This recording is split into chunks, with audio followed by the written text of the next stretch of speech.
Oi? Vocês já pararam para pensar sobre o que compõe todas as coisas que a gente vê e sente por aí?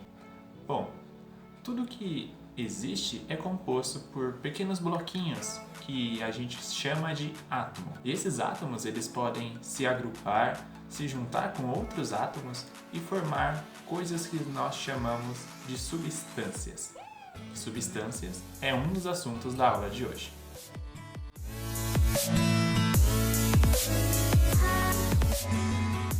Existem dois grupos principais de substâncias: as substâncias simples e as substâncias compostas. As substâncias simples são as substâncias que são formadas por apenas um tipo de átomo, um tipo de bloco que pode se repetir diversas vezes ou não.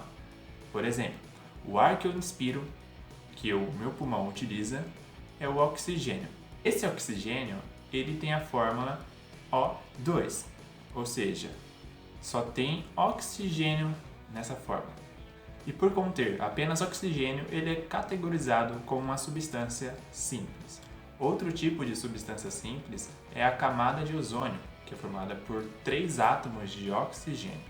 A camada de ozônio serve para proteger o nosso planeta dos raios ultravioletas que vêm do Sol e também para conservar um ambiente legal e gostoso aqui da Terra, para não ficar esfriando e esquentando muito rapidamente. Em contrapartida, existem as substâncias compostas, que são substâncias formadas por mais de 2 tipos diferentes de átomos.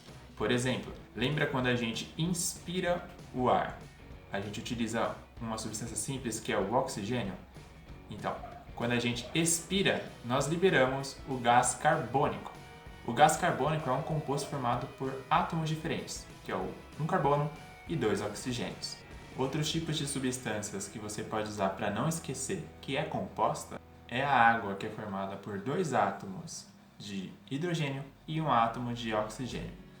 E também o peidinho que você solta às vezes quando come bastante coisa daquele gás, quando come bastante coisa dá aqueles gases no estômago, é o metano. O metano tem a fórmula CH4 e é um composto, uma substância composta.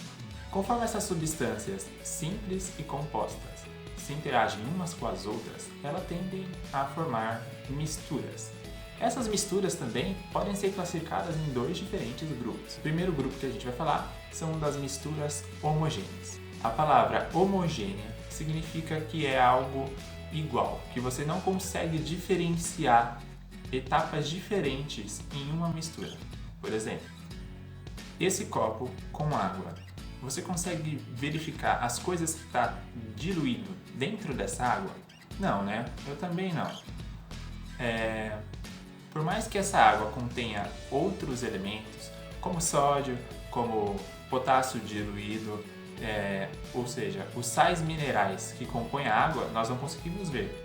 E por conta desse fato, ela é categorizada como uma mistura homogênea. Outro exemplo é quando você faz o seu suquinho em pó, mistura bem ele no suco e você não consegue ver outras fases. Durante a mistura você consegue, mas depois da mistura você não consegue ver outras fases. E por conta disso é chamado de mistura homogênea.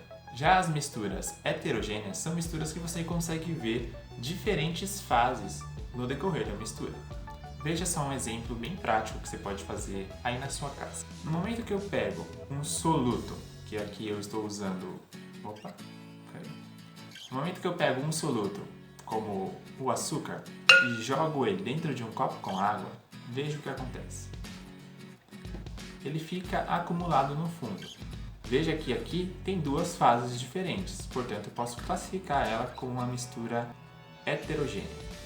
No entanto, se eu continuar a mexer,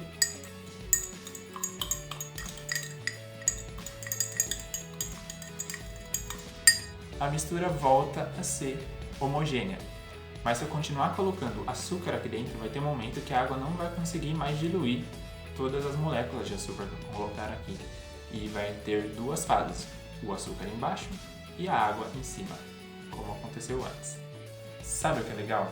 Que por mais que você misture as coisas que você pega no seu dia a dia, haverá métodos para você separar esses tipos de misturas. E a gente vai falar deles rapidinho os mais utilizados e os menos utilizados serão linkados aqui embaixo para vocês, tá bom? Vamos começar a falar um dos modos de separar as misturas heterogêneas. Um dos modos bem conhecido e bem praticado por nós mesmos quando estamos fazendo algum tipo de comida é a catação. A catação consiste em você pegar manualmente ou com uma pinça ou algum outro tipo de objeto diferentes tipos de grão, por exemplo, arroz e feijão. Você separa o arroz e separa o feijão do outro lado, utilizando para isso o método de catar. Existe também a filtração, por exemplo, uma mistura de água com areia. Você pega a areia, coloca um filtro embaixo dessa mistura e despeja a mistura. Vai separar. O filtro vai reter a areia e a água vai ficar na parte de baixo, separando assim os dois componentes. Tem outro modo também chamado de ventilação. A ventilação se utiliza da diferença de densidade. Você pode entender como o peso dos componentes. Por exemplo, se eu tenho amendoim, eu descasco esse amendoim, vai sobrar a casca, certo? A casca é mais leve que o amendoim. Portanto, se eu ligar um ventilador na frente desse amendoim que eu descasquei, as cascas vão voar para longe, você junta depois e joga no lixo e vai sobrar os amendoins. E você não vai precisar de tanto esforço assim para separar essas duas coisas. Por fim, vamos abordar aqui a decantação. Sabe quando você está andando na rua e você vê aquela poça com barro, o barro no fundo e a água em cima? A gente chama de separação por decantação. O que acontece é que o composto mais pesado, mais denso, vai sofrer uma maior atração da gravidade do planeta Terra e vai ser puxado para baixo, ficando no fundo, enquanto menos denso, que nesse caso é a água, vai ficar na parte de cima. Ah, e também tem a levigação, que é um pouquinho parecido com a da ventilação, só que em vez de você utilizar ar, você vai utilizar água.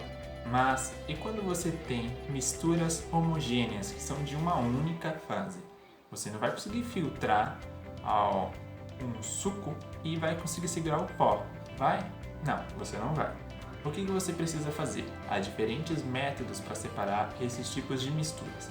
Uma delas é a destilação simples. A destilação simples consiste em você aquecer a solução e algum dos componentes dessa solução irá evaporar primeiro que o outro. Por exemplo, na mistura que a gente fez de água com açúcar. A água possui uma temperatura de ebulição, ou seja, a temperatura que ela passa do estado líquido para o estado gasoso, de aproximadamente 100 graus, e o açúcar mais ou menos 185 graus. Então, se você aquece os dois, você vai fazer com que a água evapore e o açúcar fique. E você pode colocar ainda um tubo em cima dessa destilação que vai coletar a água que está sendo evaporada através da condensação que ocorre entre o contato do vapor da água e a superfície mais gelada ou mais fria na parte de cima. Também há a fusão fracionada. Quando você ouvir a palavra fusão, você tem que entender mudança do estado físico do componente. A fusão é quando algo passa do seu estado sólido para o estado líquido, por exemplo, a água virando gelo. Então imagine que você tem uma mistura de açúcar e sal. Açúcar e sal são muito parecidos e você não tem como peneirar os dois, né? No entanto, eles têm ponto de fusão diferente. O ponto de fusão do açúcar é muito mais baixo do que o ponto de fusão do sal, que é um íon. Então, se você aquecer, você vai fazer com que o açúcar vire líquido e você consegue filtrar esse líquido e reter nesse filtro o sal. Por fim, nós temos a evaporação. A evaporação lembra um pouquinho a destilação, só que a destilação consegue reter e não perde nada do que você está querendo separar. A evaporação perde. Se você fazer e ferver uma mistura de água com açúcar, você consegue fazer a água evaporar, só que você perde a água e o açúcar fica, entendeu? Bom, por hoje é isso e a gente nos vê na próxima aula. Tchau, tchau!